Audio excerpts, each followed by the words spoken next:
e te convido para aprender agora comigo, aprender um pouco mais sobre saúde. A gente precisa entender o bom funcionamento do nosso corpo e hoje a gente tem aqui um médico muito querido que vai explicar para a gente que a medicina pode ser descomplicada. A gente vai conversar com ele sobre essa medicina descomplicada e também depois a gente vai falar um pouquinho sobre os tratamentos do câncer, né? A gente sabe que precisa de uma atenção especial, principalmente nesse momento de pandemia. Então, para isso eu recebo o médico, speaker, anestesista, criador do portal Descomplicando a Medicina, Dr. Fábio Zanatta. Seja bem-vindo, Dr. Fábio. Como vai? Tudo bem? Cláudia, tudo bem? Como é que vai? Vou te convidar para sentar aqui. Obrigado. Tô bem, graças a Deus. Seguindo, caminhando e aprendendo. E agora querendo aprender mais contigo, né? Obrigado, Descomplicando a Medicina. Qual que foi a intenção desse canal? Olá, todo mundo que acompanha a gente. Boa tarde para você. Boa tarde, Cláudia. Obrigada, boa tarde. A gente teve uma criação, na verdade, que a gente tem sempre em contato com os alunos de medicina. E a medicina nem sempre é um assunto muito fácil, principalmente nas faculdades, né? A gente tem muita teoria, tem que ser aprendido muito rápido. A evolução da medicina, ela é muito complexa, muito nome difícil, muitas doenças, complexidade muito grande. E às vezes o próprio estudante de medicina não consegue absorver, assimilar aquilo que ele está aprendendo na faculdade com aquilo que ele vê na prática, porque às vezes não é de livro. Você tem que ter uma interpretação, você tem que ter uma simetria da teoria com a prática. Então, o que veio à nossa cabeça, que a gente tem contato com os alunos e residentes, é tentar trazer um pouquinho da experiência que a gente já vem vivenciando na prática médica para esses alunos a terem um pouquinho mais de facilidade na compreensão. Então esse canal seria mais para os estudantes de medicina e não especificamente para os leigos, para os pacientes dos médicos? Sim e não, porque se a gente analisar que os estudantes de medicina, eles têm que começar do zero, eles têm que aprender do zero. E um estudante de medicina que começa a faculdade, começa a sua especialização, é igual a uma pessoa normal, a uma pessoa que não normal, que eu falo, que não faz a área da saúde. Então, a nossa linguagem vai desde o estudante, da pessoa leiga que não tem nenhum conhecimento da área, até para o especialista, obviamente, do que a gente trata, do que a gente fala, para levar eles as informações corretas do básico ao avançado. Olha lá que legal, uma novidade, né? Coisa boa. Onde é que a gente entra? Como é que a gente conhece esse portal? A gente pode entrar pelas mídias sociais, o Instagram, @Dr. Zanatta, o YouTube, Descomplicando a Medicina, e pelo portal também, que a gente tem podcasts, nós temos artigos de todos os temas que estão abordando aí no dia a dia, que é mais fácil se familiarizar, né? Com uma linguagem que a gente está abordando, está atuando, que é no site www.descomplicandoamedicinatudojunto.com.br. E lá tem vários assuntos. Por exemplo, eu quero saber sobre diabetes. Eu entro lá, vai ter uma explicação mais tranquila, mais fácil de compreensão sobre diabetes, é isso? Exato, a gente consegue abordar um pouquinho de cada tema, as coisas mais comuns, até um pouquinho mais complexas, que a gente traz convidados de todas as áreas. Como eu sou especialista em anestesia, eu tenho contato com as diversas especialidades cirúrgicas, isso é muito bom. Então, eu consigo trazer ginecologista, eu consigo trazer gastroenterologista, consigo trazer cirurgião oncológico, cirurgião torácico e assim por diante, para falar de tudo os temas que a maioria da população e os estudantes, eles têm dúvida. Então, tabagismo, uso de drogas ilícitas, hipertensão, diabetes, o que é dengue, a gente falou muito no portal sobre coronavírus, quais são as situações, quando saiu as notícias sobre ibuprofeno, se podia utilizar ou não, raio-x, tomografia, a gente explicou certinho quais eram as características. Então, tudo lá no portal, podcast, YouTube, tudo lá a gente consegue explicar de uma forma descomplicada. Ó, que joia! Quero um exemplo, já que você falou de ibuprofeno, a gente pode ou não pode tomar ibuprofeno na suspeita da Covid? Exato. Falaram tanto do ibuprofeno quanto dos medicamentos antihipertensivos, né, que eles eram facilitadores da infecção do vírus na célula. Então, saíram estudos falando que não era para ser utilizado, depois saíram os estudos falando que podia ser utilizado, e aí ficou naquele marasmo, olha, use com recomendação do seu médico, igual a cloroquina. A gente tem um grande estudos dos lados dos defensores, dos lados dos críticos, mas ainda não se chegou a um consenso realmente se vai ou não vai, e por isso que a gente tem os médicos entrando diretamente em contato com o paciente e pesando o melhor custo-benefício. Temos estudos falando que são eficientes, tem estudos falando que não são eficientes. Então, nesse momento, a gente tem que também ter uma parcimônia bem grande, porque é uma doença muito nova, os estudos são muito novos, o tratamento está se desenvolvendo muito rápido, a vacina, se a gente imaginar a evolução da espécie humana, nós temos as vacinas para poliomielite, para o sarampo, para propriamente a influenza, que demorou demais, aí, às vezes séculos, para se desenvolver uma vacina, e a gente está falando em desenvolvimento de uma vacina em menos de 6 meses. Isso para uma ciência médica, isso é uma coisa absolutamente muito rápida. Então, os estudos eles estão sendo feitos com muito investimento, com muita atenção. Todos, praticamente, os laboratórios, os cientistas estão focados nesse tipo de doença. Se deu um pouco de pausa nos estudos de outras comorbidades para focar bastante no fato do coronavírus, porque a gente sabe, né, devastou todas as economias, levaram aí um monte de desemprego. Mas eu não entendi, afinal de contas, a gente pode usar ibuprofeno, a gente pode continuar tomando hipertensivo, tem um monte de telespectador que toma hipertensivo, ou não? Sim, deve ser feito o acompanhamento, deve ser feito a continuação do seu tratamento. Quando se levou em conta que os antihipertensivos que levavam o maior risco, é porque a gente estava se falando de pessoas que têm comorbidades. Então, não é o remédio, não é aquela pessoa que faz o uso do remédio que vai ficar com a Não é por causa do remédio, Isso. É por conta da comorbidade que ela já tem. Exato, que ela já tem. Então, assim, ela já vem sofrendo de uma doença crônica, ela faz o tratamento com antihipertensivo e este fato de ter uma doença crônica, esse fato de ter já uma predisposição, facilita a infecção pelo coronavírus. Ok. Você falou de tratamento que deve ser continuado, né? A gente tem visto aí muita gente evitando sair de casa, com isso retardando o diagnóstico do câncer, muita gente deixando de prosseguir nas sessões de quimioterapia.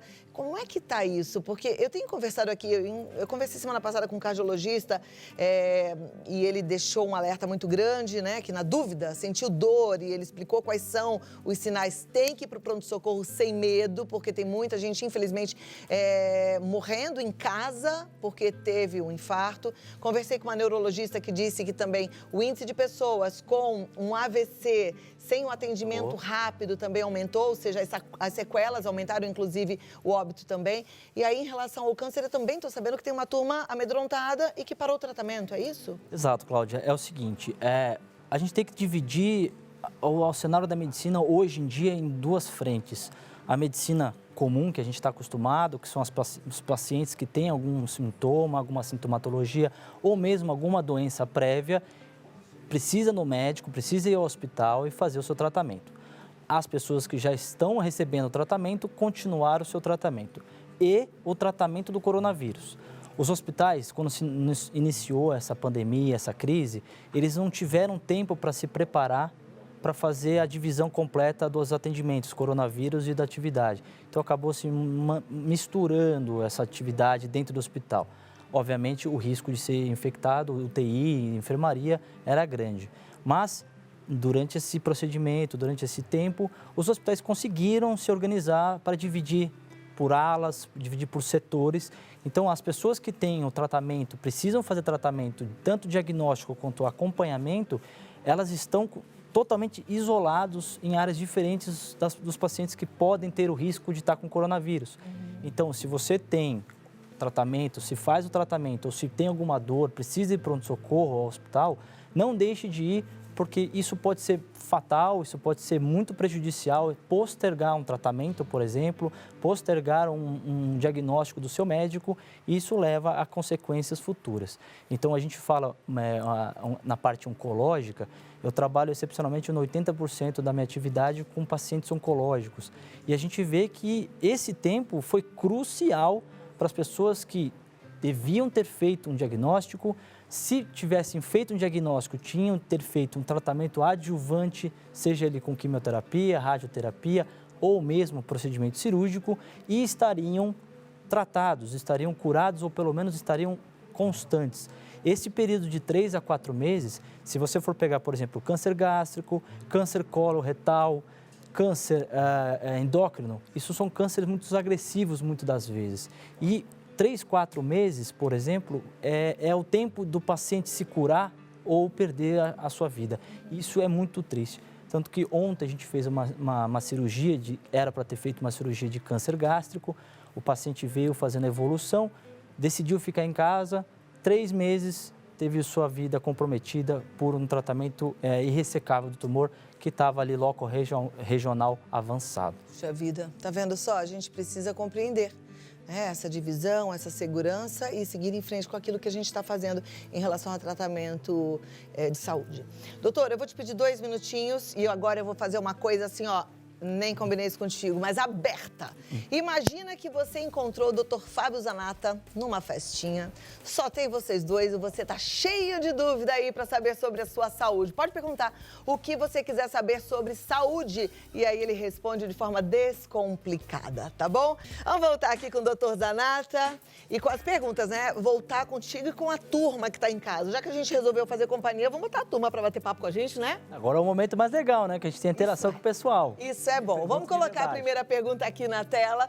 Vamos lá ver quem é que está querendo interagir com a gente, qual é a dúvida que essa turma tem. Já está na tela. Eu tenho diabetes e às vezes me sinto mal, mas ainda morro de medo de ir ao médico. Qual é a melhor opção para mim?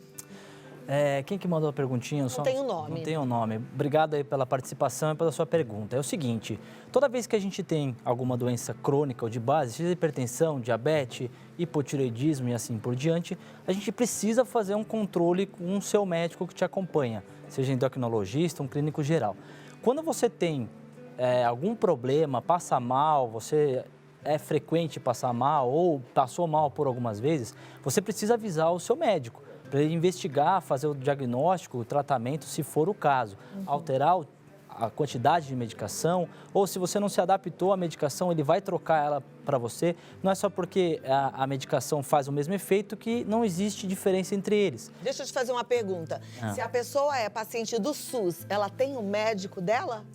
Normalmente, não. Então, vamos pensar nessa situação também. Só que se a pessoa faz um tratamento no SUS, ele procura o seu postinho de saúde, que aquele médico ele é fixo naquele determinado dia. Então, no caso, se for esse o caso, se for paciente do serviço público, ela deve ir sim. Ela deve sim ao UBS, ao PSF dela, o Programa de Saúde da Família, que ele tem um postinho, que este médico com certeza vai ser o médico clínico geral que vai atender ela e vai saber a melhor necessidade para contornar essa situação, se é um sintoma pontual ou se é um sintoma que vem acontecendo e precisa remodelar o tratamento. Beleza, porque assim, às vezes me sinto mal e ficar assim, ó, passando mal, não. Hoje eu tive uma notícia tão triste, eu tenho uma grande amiga, uma assessora de imprensa que trabalha com a gente, que tem diabetes descompensou, ela desenvolveu uma doença seríssima, que eu esqueci o nome, um nome complicado, tá na UTI, já tá até entubada e a gente tá aqui pedindo a Deus para que ela fique bem. Mas não pode passar mal e ficar em casa de jeito nenhum, tá? Exato. Próxima pergunta, vamos para a tela. Sempre tive muitas dúvidas sobre termos técnicos quando vou ao médico. Não existe uma forma mais fácil de falar, me sinto meio burra. Somos todas assim, viu? É exatamente isso. É muito frequente as pessoas, principalmente que não têm contato ou que não são da área da saúde, terem essa dificuldade. Porque a medicina leva ao profissional sempre estar falando em termos técnicos que é mais fácil, ele está mais habituado.